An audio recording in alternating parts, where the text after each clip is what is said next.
Hey, Raymond here from the Beginner Photography Podcast, and today we're talking about wildlife and conservation photography. So let's get into it. Welcome to the Beginner Photography Podcast with Raymond Hatfield, the podcast dedicated to helping you grow your photography skills. Raymond interviews the world's top photographers in their field to ask questions that will get you taking better photos today.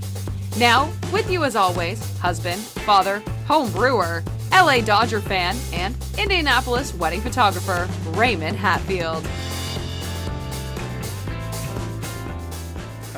Welcome back, each and every one of you. I'm happy to see you. I'm happy for you to be here right now with me, hanging out, chatting, talking about photography, because that is what we are doing today on the podcast.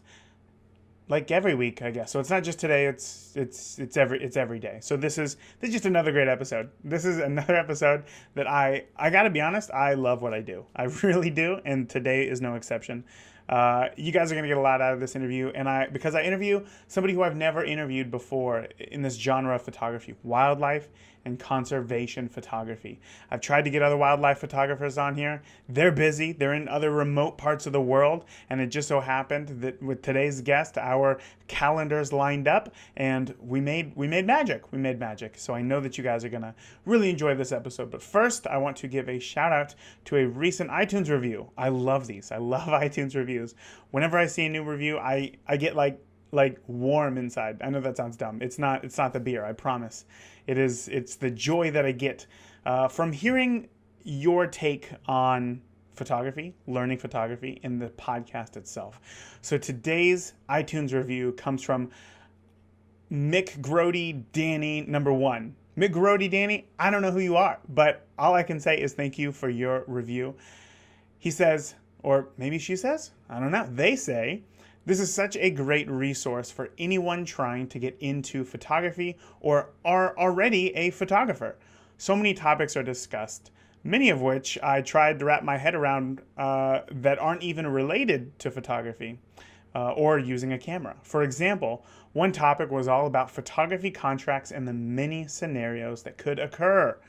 Well, Mick Grody Danny #1, thank you again for leaving me a review, and thank you for having a hilarious username that makes me giggle like a child every time I say it because it's, I don't know, it's interesting. So again, if you are interested in that interview that they mentioned about photography contracts, that was interview number 135 with Rachel Brenke, the Law Tog. So go back and have a listen to that if you didn't already. She shares a ton about all of the legalities of being a new photographer. You know, like when you need to have a contract, what should be in that contract.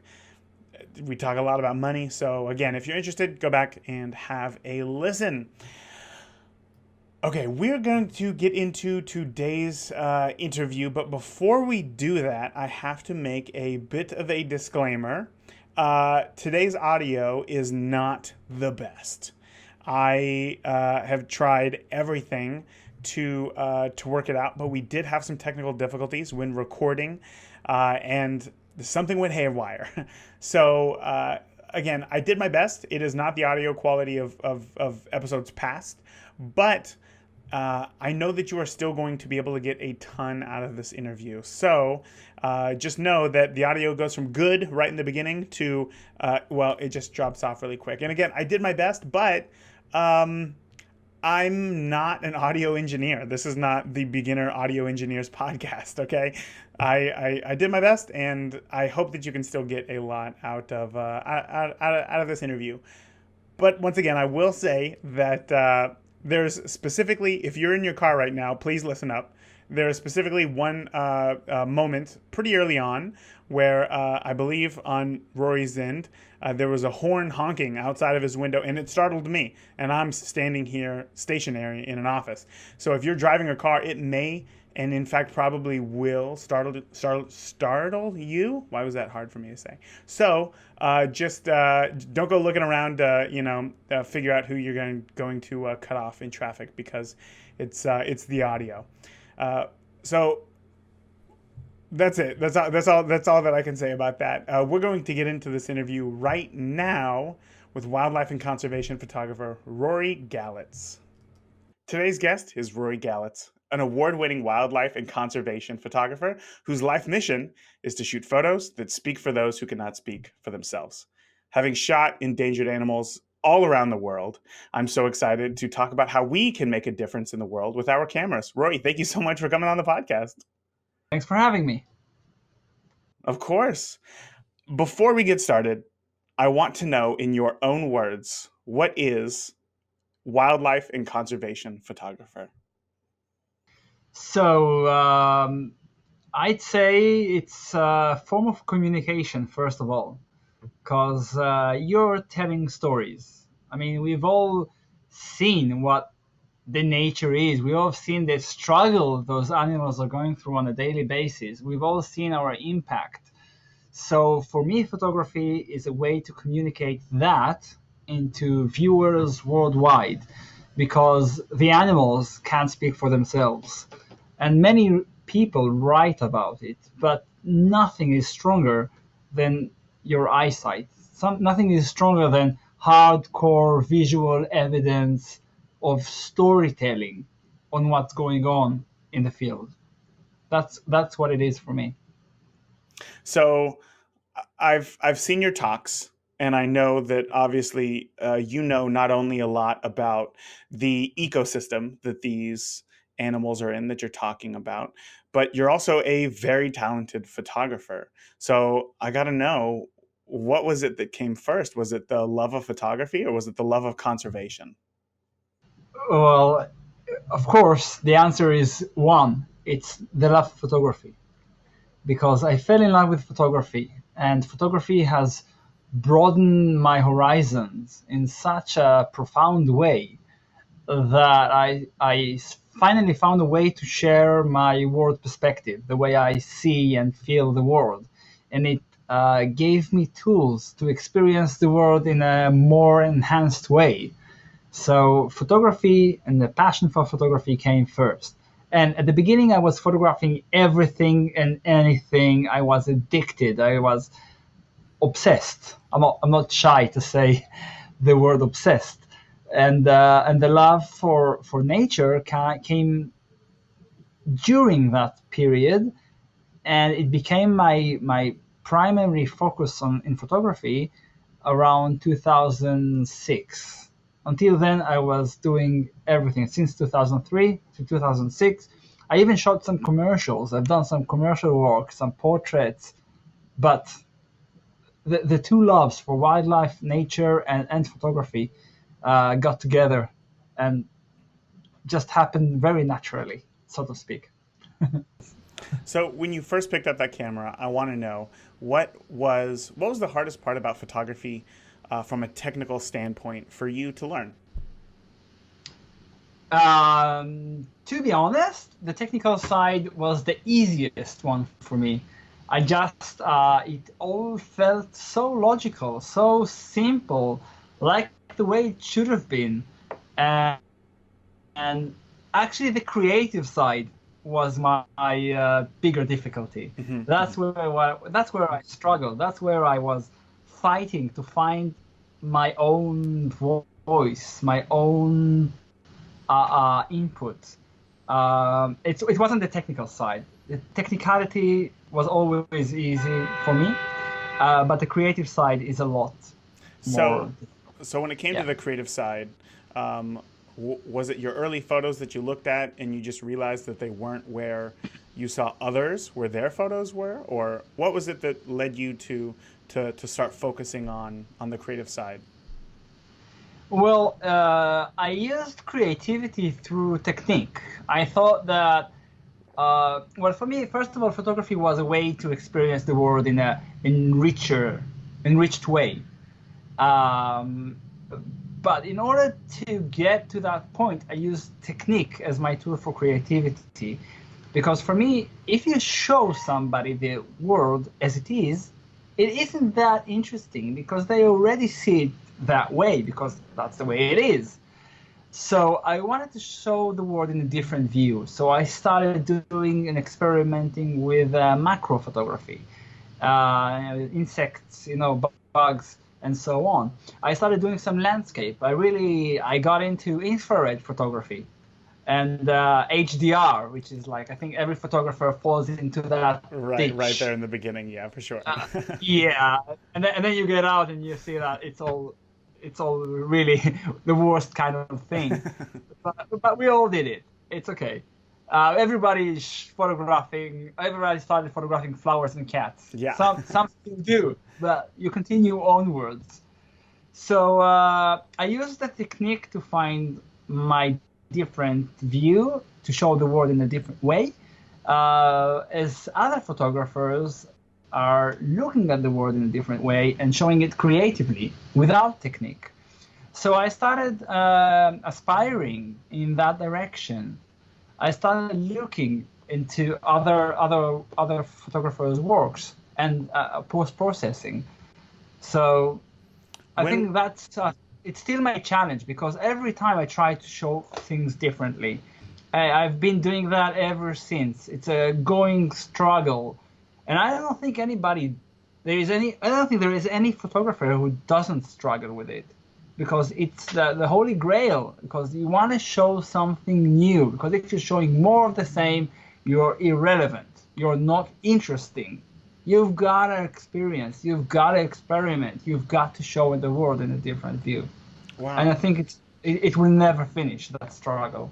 I love that kind of sentiment that you had there. So my question is, once somebody they get going, right? They practice all sorts of photography. They figure out something that they're kind of drawn to, and then they start to go towards that path, and then still experiment. Can you give me an example of maybe today where you're still experimenting in your photography, 13 years in? Sure. Actually, it's 16 when I started, but Right. just wildlife photography is 13. Yes. But I'd like to elaborate on the previous note before I go into my current experimentation. Yes. I think that each and every one of us, and I'm for sure one of them, we all have our strengths and our weaknesses. Okay? And in life in general, and photography specifically, you need to map who you are and where is your strength and where is your weaknesses. And you gotta go with your strengths, because if you start going with your weaknesses, you'll only be mediocre at best after a long struggle and lots of failures. And that's not a good way to go in life in general and photography specifically. Mm-hmm. So I've been mapping my own. I've been doing some inner thinking, and I think that every photographer should do that. What am I good at? What am I bad at? Where are my weaknesses? Where are my strengths? Where are my opportunities? Where are my threats? And I came to understanding that I'm not really creative. I'm not really, you can say not very, my wife says, not very low emotional, how do you call it? Quantity, intelligence, okay. Emotional intelligence. You know that phrase? Of course. Yeah, that term. So I thought I was good at portrait photography, but I really wasn't, mm-hmm. because that's my weakness. Other photographers are doing an amazing job. They get into the room, they see that their subject, they become best friends within 5 minutes. And in the next 10 minutes, they photograph your soul. Okay, I can't do that. I don't have that ability as a human being. So although I thought I wanted to be a portrait photographer, I don't have that ability. I don't have that skill set. But as I said, I'm very technical. So I went into the areas in photography where technicality matters. And that's in commercial work, and that's in sports photography and nature photography. Because the others, you need skills that I don't have, such as creativity or emotional intelligence or other sets of skills. So after that mapping, I remained with those three, and I also did a lot of sports photography, but I love nature better. because in sports also another aspect is that in sports you have so many people in that field of sport. Okay, like surfing photography. There's a lot of surfers who are doing photography, and they do a wonderful job, and they know all the surfers, and they know what surfers like, and they know how to photograph surfing even better than me. Okay, the same with every field in sports. You name it: soccer, football, athletics, bikes, whatever. Mm-hmm. Every field you have that guy who's one of the guys, and he's doing amazing photography, and also he's doing it for free.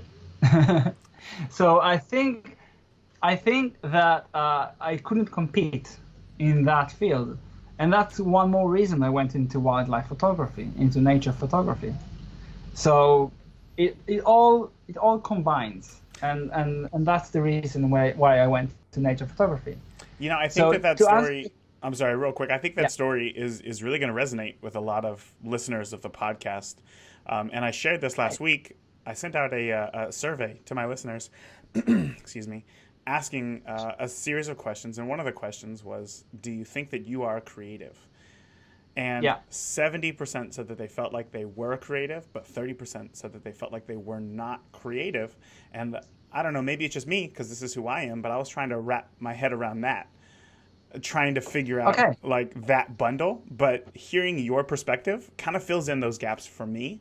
And I hope that the listeners who said that, no, I don't feel like I'm creative, also get a lot out of that statement as well. So thank you for sharing that.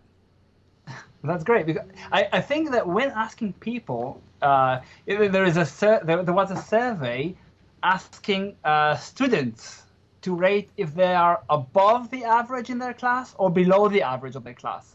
And 90% said they were above the average. And of course, that can't be. 90% can't be above the average. Okay, so so the same with here. I think the definition of creativity varies. Because although I'm doing creative work, I don't consider myself creative in the creative aspect I want to be. So creativity is many times it's subjective. Of course. Okay, so you can't say he is creative, he is not creative. He has it, he doesn't have it. It's a range. You can't say from here creativity starts and here it ends. But you can create your creativity by inspiration from other photographers, from other fields in arts, from other fields in nature, from trying to change your perspective, working with different techniques. You'll be more creative or differently creative with a drone than with a camera on your iPhone. Okay, so there are a lot of techniques. And I'm a technical kind of guy. Yeah. There's a lot of techniques to creativity, and that's what I'm using. I don't have that gut creativity, so to speak, saying that I wake up in the morning, I have an image, and then I go and create something out of nothing. You know what I mean? Yeah, Which for sure. Some are, and they're amazing. I mean, I wish I could do that. I wish I could draw. I wish I could play, but I don't. And that's who I am. I have my advantages, I have my disadvantages, I have my strengths and my weaknesses. And everybody should find their own strengths and weaknesses. Because once you know who you are, you have a much better way to deal with the world as it is. I love that. Okay, so building upon that, okay, let's focus a little bit less on the creative side, if that's a bit of a weakness, and we'll focus more on the technical side, which obviously wildlife photography has a lot of. Now, recently I was watching your, I believe it was TEDx Helsinki talk, where you were talking about the rarity of capturing mating polar bears. Okay. Yeah. Wonderful talk. I thoroughly enjoyed it. Thank I you. want to know, you just said you don't just go into it and hope for the best, that there's a lot of planning involved. So how do you prepare to be in the right place at the right time for these two endangered animals to come together and do something that they do once every 3 years? Well, you play nice music, you put some wine. No, just kidding. Bears love wine. There, well, my creativity comes from, first of all, from behaviors and aspects and exclusive access and kind of aspirations. I want to get close. How do I get closer? I want to shoot from above. This behavior. How do I do that? So it comes from a need. So my creativity comes from a need and not out of creativity for the sake of creativity. But planning is a key factor because I have a list of images I want to do, and I think everybody should have a list. It doesn't mean you get the list done. I don't know any photographer who got his list done, but having a list helps you focus on what you need to get. So I wanted to do polar bear mating photography. So there are several aspects. What do I need to get that shot? I gotta go where the polar bears are. So I gotta find out where the polar bears are. I gotta get special permits because I gotta go into an area that's unreachable for humans. When do they mate? Okay, so they mate at the end of March or during April. Okay, that's another thing. And then you need to have your intelligence, to have your info. So then you ask around, have you seen any polar bear mating, courtship around? And then you start hearing those gossip stories. Yeah, I heard that one is mating with that one. I thought I saw a male going into the area with two females, and the females don't have cubs, because if they have cubs, it's a different story.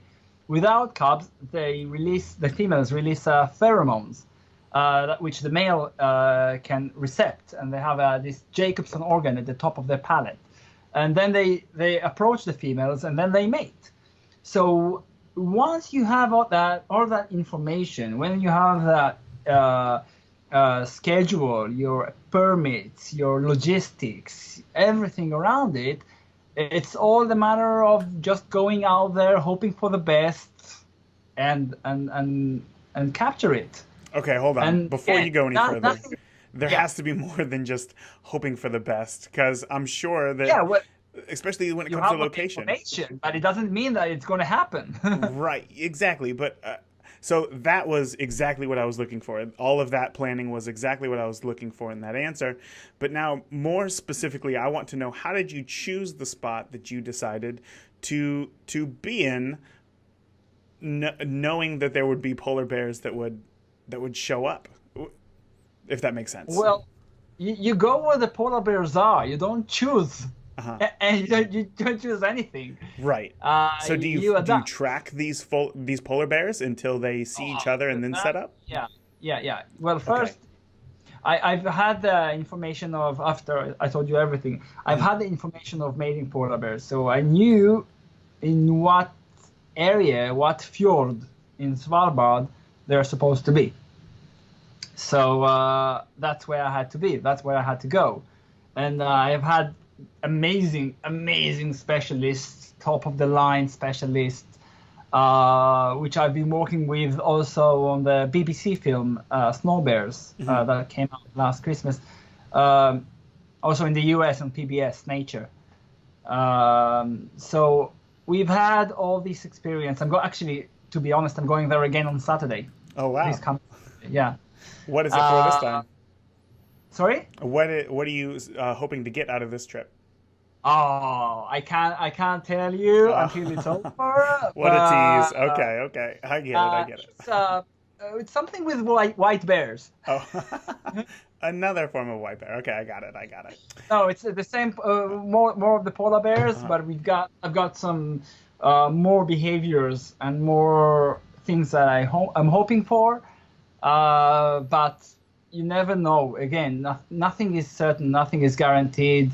There is so much uncertainty when it comes to nature, to wildlife photography, because the animals never do what I want them to do. They do what they need to do. Okay, so there's so many question marks. Actually, there are more question marks than exclamation marks. But I think I'm hoping for the best, and keep your fingers crossed as well. I will. But I'm going there this Saturday for a 1 week project. Coming back, and I'm going there again at the end of April for another project. Okay, well, very cool, very cool.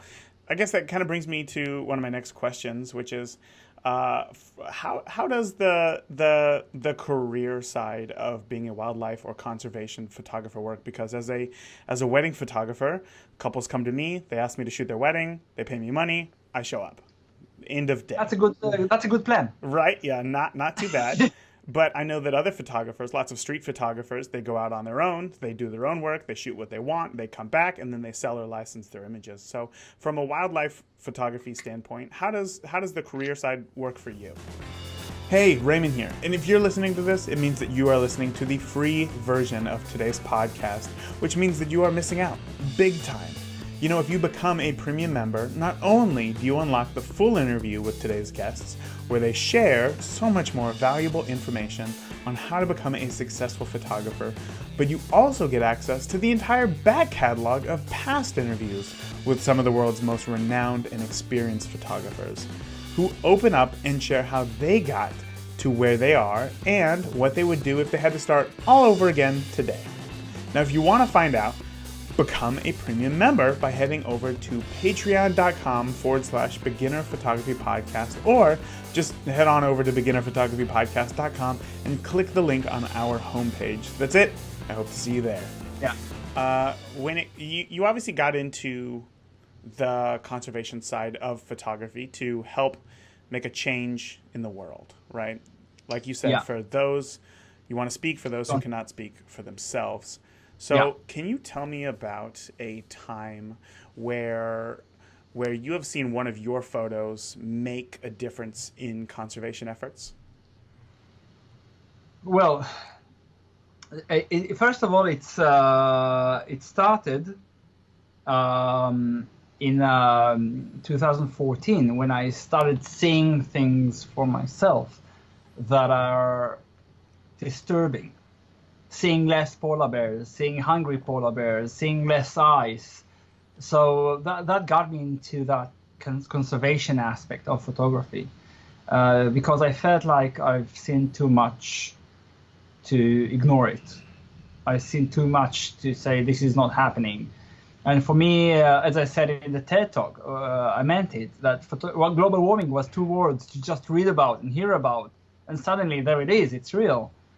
So I think joining Greenpeace has become a really amazing opportunity, and becoming their ambassador on their campaigns has been amazing journey. And I can't say there's one specific image that made a whole lot of a difference, but maybe it will come. But there have been many images that have been part of campaigns. And I think that made a difference. There are images of the dreaming of sea ice, the image of polar bear sleeping on the ice that has been featured in many medias, and also my campaign for the Antarctic, which was also really nice with Greenpeace to create the Antarctic Ocean Sanctuary. Can you tell me a little bit more about that? How does a project like that work? They have a goal to create this sanctuary, and then they contact you. Yeah. What's going through your head?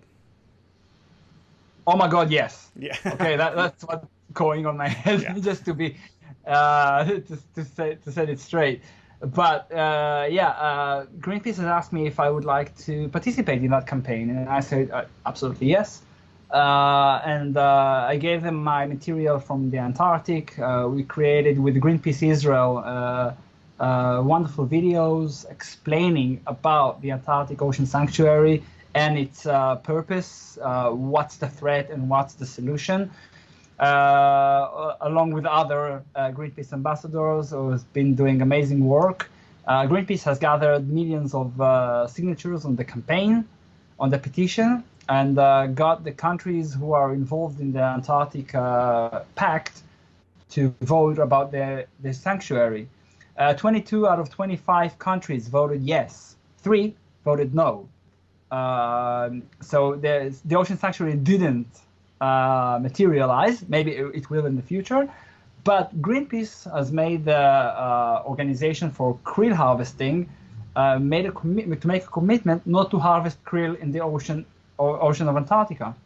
And so we did get something. There was a positive outcome to that campaign, as well as other campaigns in Svalbard, in the North Pole, to stop drilling for oil and gas, because that could be a huge disaster if there would be an oil spill, like in the Gulf of Mexico, but in the North Pole.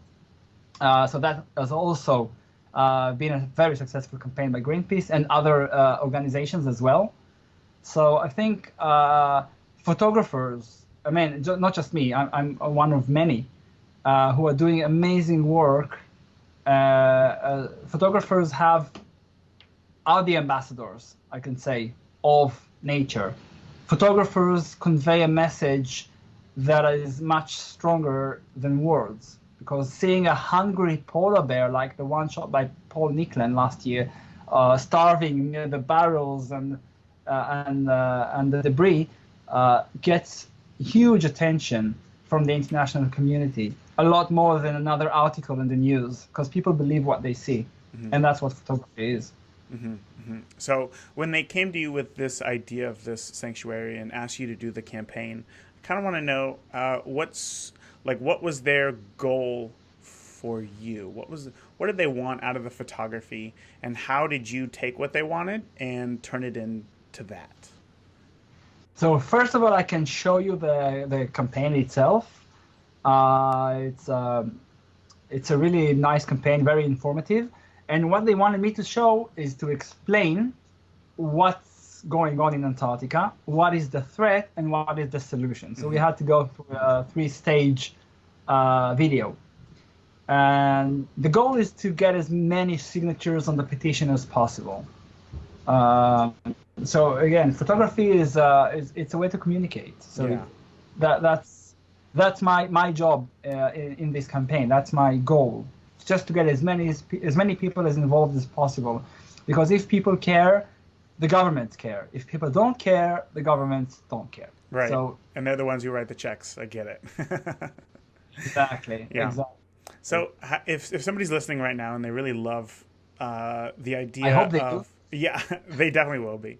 If somebody's listening right now and they love the idea of going out and doing better things in the world with their camera and telling those stories, how would you recommend that somebody gets started in conservation efforts through photography? Well, I think the best way to start is also the way I started, which is just go out there, photograph, share images, and share stories. If you see some wrong being done, don't look the other way, but photograph, share your story, and share it online. If everybody talks about it, it becomes even stronger. The next phase, when I heard my voice wasn't strong enough, that's when I joined Greenpeace. But there are so many good environmental, of course, Greenpeace as well, environmental organizations that people can join, that people can donate, that people can sign the petitions, because every voice counts, every image counts, and again, we are all in this together. Yeah, it kind of just parrots kind of the whole thesis of this podcast, which is just get out there and just shoot. Shoot until you come up with something, people will like it. I love it. Okay, now I want to talk about gear for a quick moment, because gear is something that we don't really talk a lot about on this podcast. As you know, as a professional working photographer, that a photo is more than just the sum of its settings, right? But with wildlife photography, it's a different ball game. You have to take a lot of stuff because sometimes you're in these remote locations. So can you share what photographers need to know, like what makes your kit different than, say, a portrait photographer? It's heavier. But well, I want to make a point straight first and foremost. Photographers especially wildlife photographers, but all kinds of photographers, usually when the image is not good, they blame the gear. Okay, first things first, don't blame the gear. The gear is fine. Okay, the gear is super. The worst camera today is better than the best camera 10 years ago. And 10 years ago, there were amazing images being made all over the world. Yeah. No doubt about it. So first, it's not the gear. The gear is fine. Just try to work with what you have. A bad photographer will get bad images out of the best camera out there. So again, it's not the gear. But that being said, you want to adapt your gear to what you're shooting and not the other way around. Okay, so look at what you like to shoot and see how you can shoot it better. And if your gear is your limit, then you buy something new. For me, one of my favorite wildlife photography lens is the Nikon 2470 f2.8. Okay, which is, you'd say it's a portrait lens. It's pretty wide, yeah. Photography is a lot about portraits. It's about behavior. It's about getting close. It's about showing the environment as well as the animal. Okay, so first things first. I mean, try to work with what you have and improve your gear only once you've reached a certain limit of your own equipment. I am a Jitso ambassador. Jitso is the tripod company. Yeah, so tripods and bags and accessories. So I'm their ambassador. I'm also a DJI ambassador, and I'm also working. I'm a G Technology. G-Tech is the hard drives. It's a professional brand of SanDisk and Western Digital. And I'm also a Nikon beta tester for their gear. So to be honest, I get gear for free, so I can choose whatever I want. So yeah, sure, why not? Give me the 800 millimeter. Yeah, so gear matters. But I wouldn't necessarily buy everything that I'm getting. I would work with what I have and not start buying unnecessary gear and stocking up when it costs so much. Yes. So you have to see where you're going, and then adjust your gear accordingly, and not the other way around. I heard people say, "I got this amazing camera. It's and the 600 millimeter lens, but I'm photographing dogs."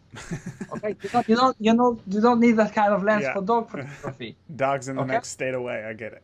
Exactly. Yeah. So again, you need to really think about what you're getting and how will it improve your photography.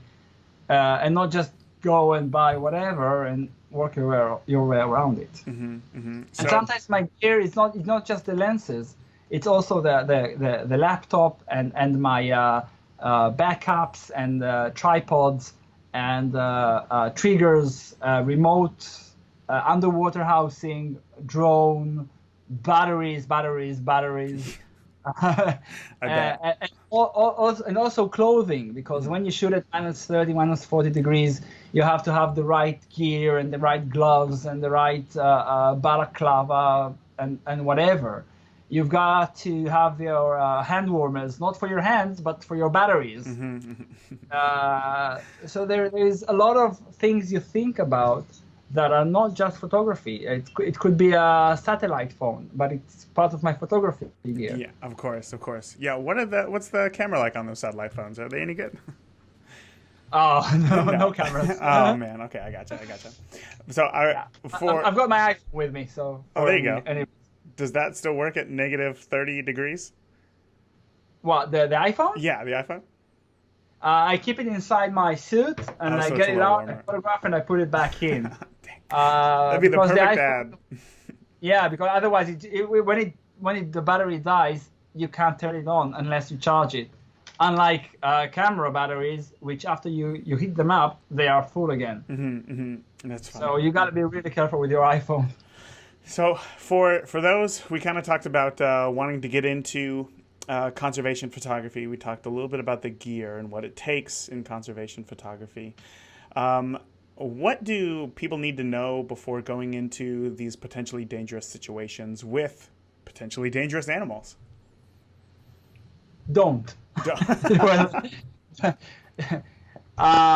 no, being with dangerous animals and being in dangerous situations, you have to have training and knowledge. I mean, don't go into a situation that you don't know how you're going to get out of.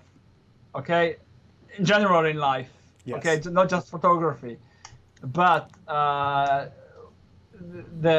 you have to learn, you have to ask, you have to test, you have to be careful. You need to see and talk to people who are doing this, because if they're doing it and they're still there, it means they're probably doing it well. So it took me myself a long time before I dared getting closer to certain animals. Most animals I still don't. Mm-hmm. But don't do something you're unsure of, and always ask if you have any question. And of course, respect nature, because sometimes things that you think are okay could create a lot of stress with the animal. And stress with the animal could be harmful for the animal or harmful for the photographer if the photographer is not careful. So don't go and do crazy things unless you know what you're doing. It took me only after seeing hundreds, thousands maybe, of walruses over 5 years, I started getting closer to them. Okay, only then I feel that to read, and I feel I can read their communication, because when a walrus is stressed, he shows a certain behavior, and when he's relaxed, he shows a certain behavior. So you have to know how to read this behavior, and reading this behavior could be a matter of seconds before it can be harmful for either you or the animals, because you don't want to start a stampede. Yeah, no, I can imagine. And you don't want to be hurt as well. So again, it's a lot of practice and a lot of time and a lot of reading and a lot of consulting and a lot of talking to people who are doing it. So wonderful. Again, don't do anything you're unsure of. Yeah. Have you ever had a very dangerous moment that you were legitimately scared for your life? And how did you get out of it? Well, it's not it's not a walk in the park, mm-hmm. Okay? But depending which park. I mean, there are some parks I think there are more some parks. dangerous. Yeah, that's a good point. Yeah. But to tell you that I've been genuinely and really scared for my life in a life-threatening situation that I almost died, no, it never happened to me. Good. And it's because you paid attention to your surroundings. You asked questions. Because I didn't get into those situations. But there are moments where I'm stretching the limits. I won't say there aren't. Last week I was in Tanzania, and I was photographing hippos. And to photograph hippos is, hippos can be dangerous. Mm-hmm. Okay, but I got low because I want to get this low angle, the same eye level as the hippo. And hippos can be dangerous. You have to be. Yeah, I had a guy, one of the rangers, was standing behind me and watching over, just to warn me in case something happens that I'm unaware of, because I'm concentrating on photography. Mm-hmm. So I got my watcher, and I've got my hippos, and I've got my camera. And every now and then a hippo might get too close, or might dive and approach underwater, and then you get up closer. And they have these thick sounds, very heavy, deep sounds, where you feel it in your gut when they are calling. And of course, they also defecate. That's the word. Poop. Mm-hmm. Poop. Yeah. And they throw it around with their tail. Do they really? They do. I felt it. They did it on me. Oh, but but it's one of the hazards of the occupation. That's fine. But I only placed myself in that situation because I knew there was a small cliff, a 1 meter cliff at the edge of the ground. Mm-hmm. So I knew hippos can't climb that. They can't jump. they can't climb a 1 meter step Oh. that easily. So that's why I felt comfortable being this close. I wouldn't do that if there was a shoreline, gradual slope where they could charge and run straight at me. So that's why I felt comfortable. Yeah, no, I can imagine that being on that end of a hippo charge would be probably one of the scariest experiences that a human could experience. So I'm glad that you paid attention to your surroundings. Yeah, found but that, that's spot. how you do it. You Yeah. have to have a spotter. You have to, because somebody can surprise you where you're not expecting it, and you have to have this knowledge about what is safe and what is not safe in order to watch yourself. Yeah, yeah. Well, Roy, man, you've shared so much today. You've given us a ton of info and really helped out, I think, for those who want to get out in nature, spend some time with wildlife and photograph to hopefully better not only their communities but the world. So again, I can't thank you enough for coming on the podcast. I really appreciate it. Can you share with the listeners how they can get in touch or find you online? Sure. Well, they can look up Roie Galitz on Instagram or Facebook or Google. And I'm there. I'm on, Perfect. on every social media practically. And again, feel free. I'd appreciate it. And again, thank you so much for hosting me. It's been a lot of fun talking to you and sharing my perspective. And I hope you enjoyed. I sure did. And I know that the listeners did as well. So again, Roy, thank you again so much for coming on the podcast, and I look forward to keeping up with you and your travels, and I'll be crossing my fingers that you don't get in front of a hippo stampede anytime soon. So again, man, have a great day. Thank you. Thank you so much. I gotta tell you, that interview, I want to go and start photographing some polar bears mating. I'm serious. Maybe, not in Antarctica. I've always wanted to go to Antarctica. I've always wanted to see polar bears. My logo in my photography business is of a polar bear.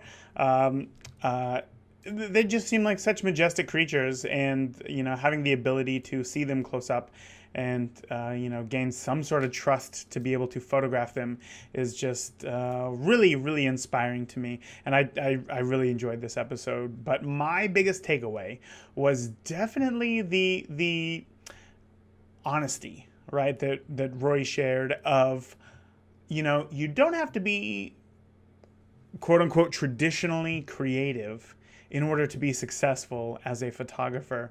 As I mentioned in that survey that I sent out, the 30% of you have said that you do not feel like you are creatives, and I'm assuming that the camera is hopefully is what you're assuming is going to be your way into some sort of creativity, and that's awesome.